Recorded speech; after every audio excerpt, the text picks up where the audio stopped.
la región presenta claras discontinuidades, porque tenés países como la Argentina, por ejemplo, Venezuela, que Cuba, salieron rápidamente con una política de aislamiento, que la gente se quede en su casa, minimizar, digamos, la posibilidad de propagación.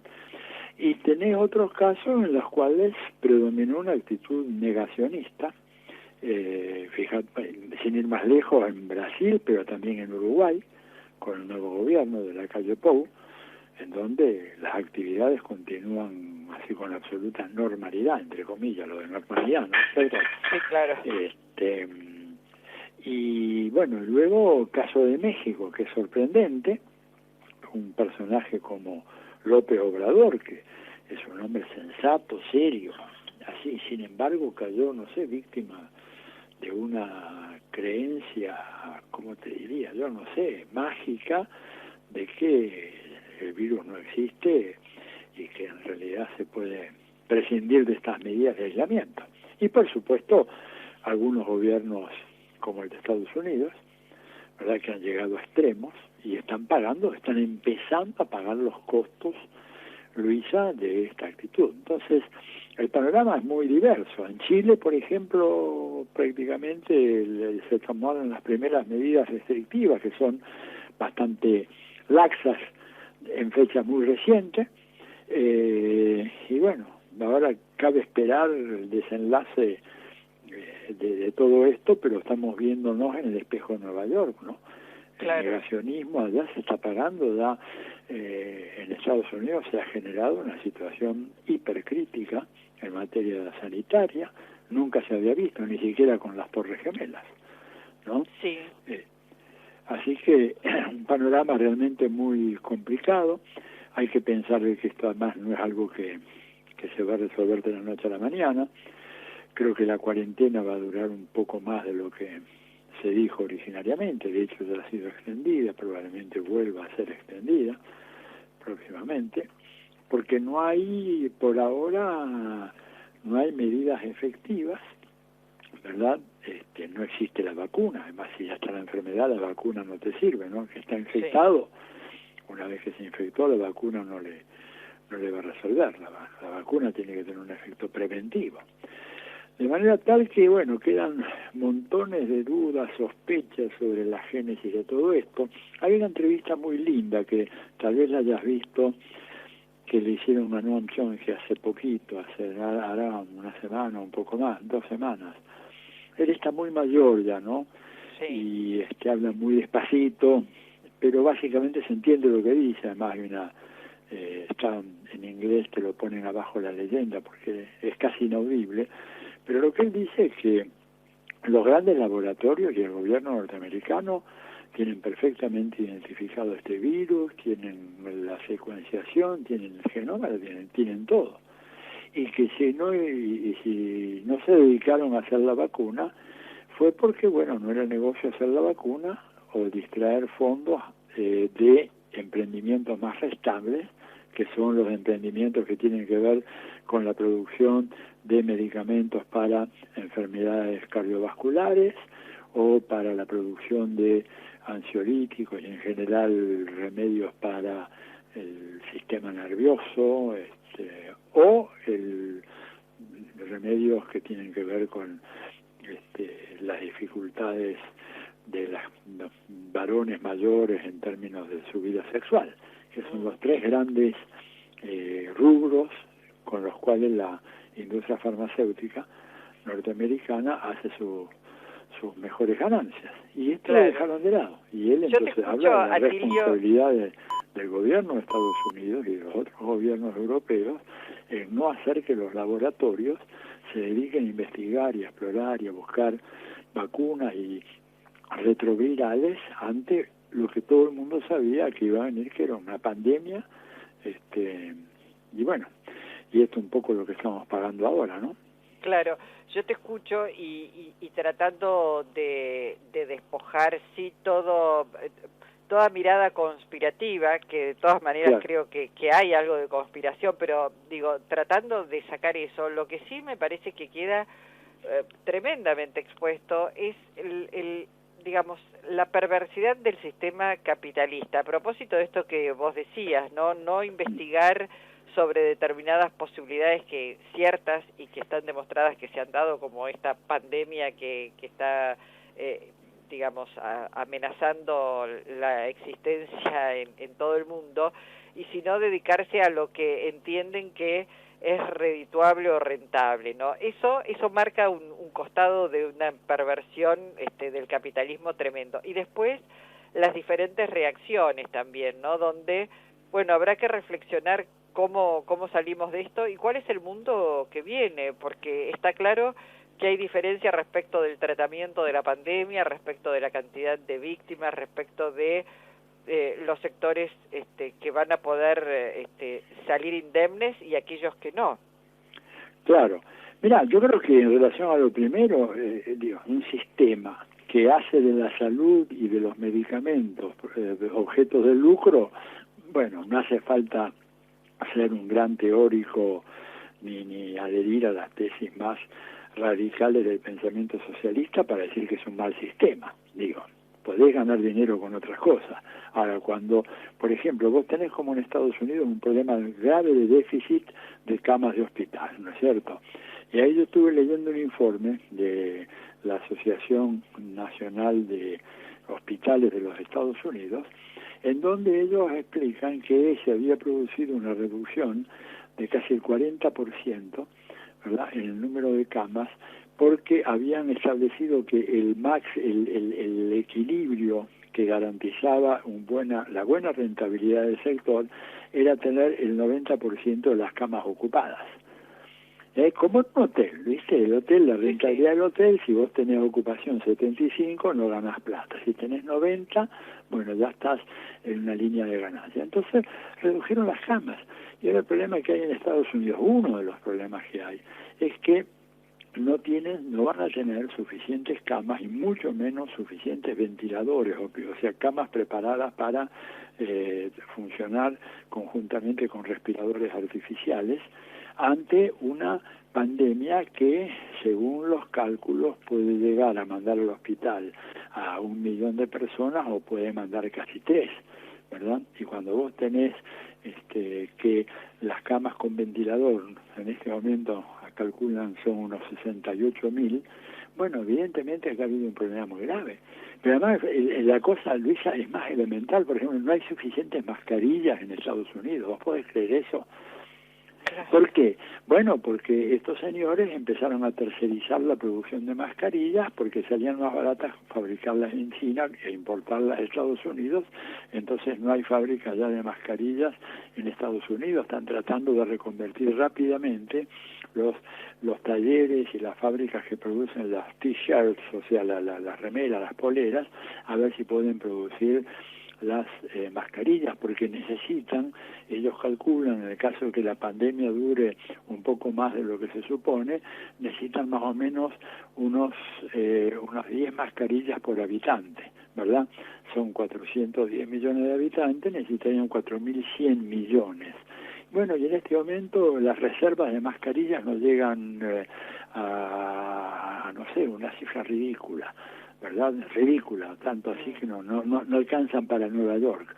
Bueno, este es el problema cuando la salud y la industria farmacéutica se convierten en grandes fuentes de negocios, y en donde prima el criterio no de la salud pública, no del cuidado de las personas, pero el cuidado de las ganancias.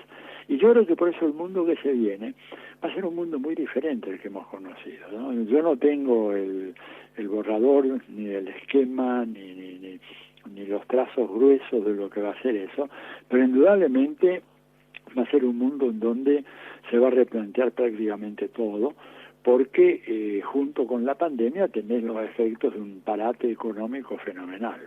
Ahí, mira, ya hay algunos autores americanos, ¿verdad? Y yo trato siempre de citar a ellos o a los europeos, porque no voy a andar citando a la gente que está en una perspectiva crítica, porque después te dicen, bueno, no, pero esto es, lo que pasa es que ustedes quieren ver todo mal en el capitalismo. No se trata de eso, pero agarrás a un señor como Rogoff, que es profesor en Harvard, y está ya diciendo en el New York Times en los últimos días que la crisis económica puede ser la más profunda desde los años 30 y probablemente sea peor que la Gran Depresión de los años 30.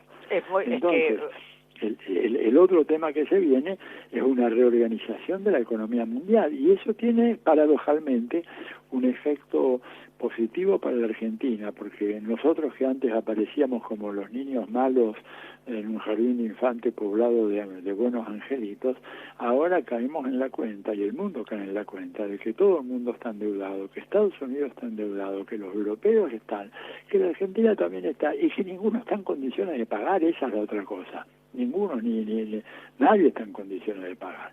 Entonces, va a ser un mundo en donde el papel del capital financiero, de la especulación financiera, por suerte va a estar muy fuertemente recortado, habida cuenta de los efectos devastadores que ha tenido sobre el mundo haber puesto el capital financiero como el sector privilegiado en el funcionamiento de la economía capitalista.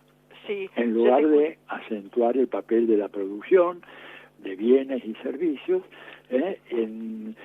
se ha hecho exactamente lo contrario. En desmedro de la producción de bienes y servicios se ha favorecido la especulación financiera en todos los países, y a partir del papel del Fondo Monetario Internacional, el Banco Central Europeo, el Departamento del Tesoro de Estados Unidos. Bueno, todo eso se viene abajo ahora, ¿no? Entonces, los primeros perfiles, los primeros contornos del mundo post-pandemia va a ser un mundo muy diferente al que conocimos, y en donde, bueno, la era neoliberal y este culto a la privatización y la desregulación se van a convertir en malísimas palabras en poco tiempo más, y es que ya no están convertidas en eso. Te escucho, Atilio, y por supuesto muchas cosas habrá que pensarlas y replantearlas. Siempre parece difícil que el capital financiero, además que se ha concentrado tanto, sobre todo sobre finales de lo que ha sido el siglo pasado y comienzos de este siglo, se repliegue fácilmente, pero está claro que, lo que hay es puesta en superficie esto que vos estás marcando, ¿no? Que está claro que es un sistema que no da respuesta a las necesidades de la gente, y esto me parece que también a la luz de las experiencias que se vayan realizando en distintos países, va a ser tenido en cuenta. Yo rescataba días pasados las palabras del secretario general de Naciones Unidas, señalando un poco esto que viene planteando nuestro presidente, que nadie se salva solo y que hay que al menos crear un fondo, podríamos decir, anticíclico o antipandemia, para generar los recursos suficientes como para atender el acceso a las vacunas de manera universal, gastos en materia de salud pública,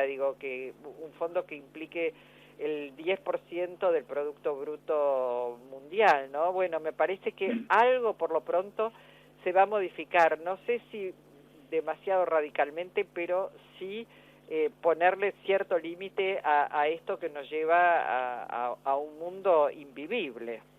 Claro, a ver, o se le pone límite o vamos a hacer un holocausto así prácticamente sin precedentes en la historia de la humanidad, porque es evidente que este desenfreno del capital especulativo y del principio del lucro como el principio que mueve toda la vida social está produciendo fenómenos, y vuelvo a lo de Noam Chomsky, como el cambio climático. Él dice en esa entrevista, miren, de la pandemia vamos a salir, va a haber un tendal de víctimas, pero vamos a salir.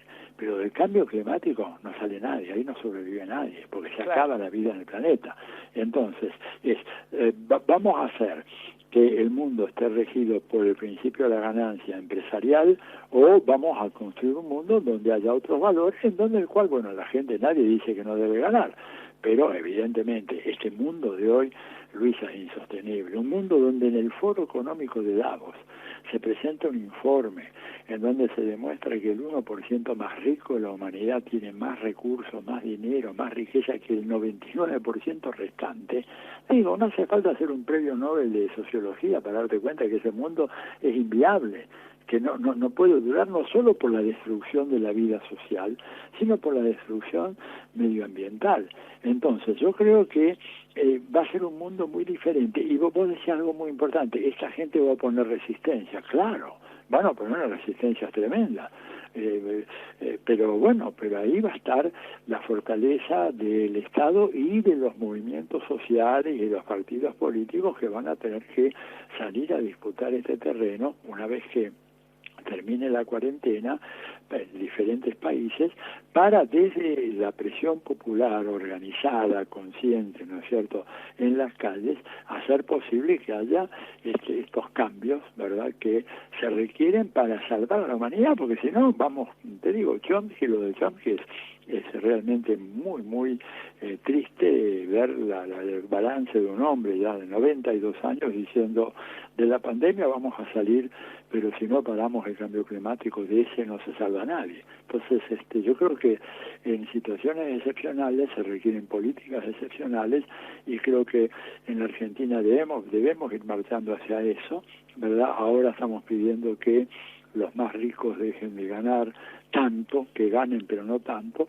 pero creo que hay que avanzar un paso más en plantear en este contexto excepcional una reforma tributaria integral que haga que el perfil de los contribuyentes de la Argentina se asemeje, por ejemplo, a lo que es el perfil de los contribuyentes en los países más avanzados, en donde los impuestos al capital y a las grandes rentas son 4 o 5 veces superiores.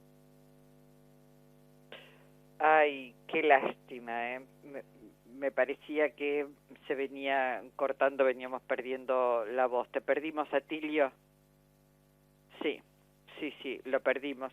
Bueno, por esto que decíamos, las líneas que se van saturando, porque era importante también, lo habíamos abordado el tema en su momento con Carlos Raimundi, en el sentido de, bueno, lo que advertimos, ¿no? También esta falta de coordinación de políticas a nivel regional, y entonces lo que comenzamos hablando con Atilio Borón, las diferentes reacciones en los distintos países de este hemisferio sur, que hacen que la Argentina venga sobrellevando esta pandemia de una manera razonable, aún con pérdidas, mientras miramos a nuestro alrededor y vemos lo que ocurre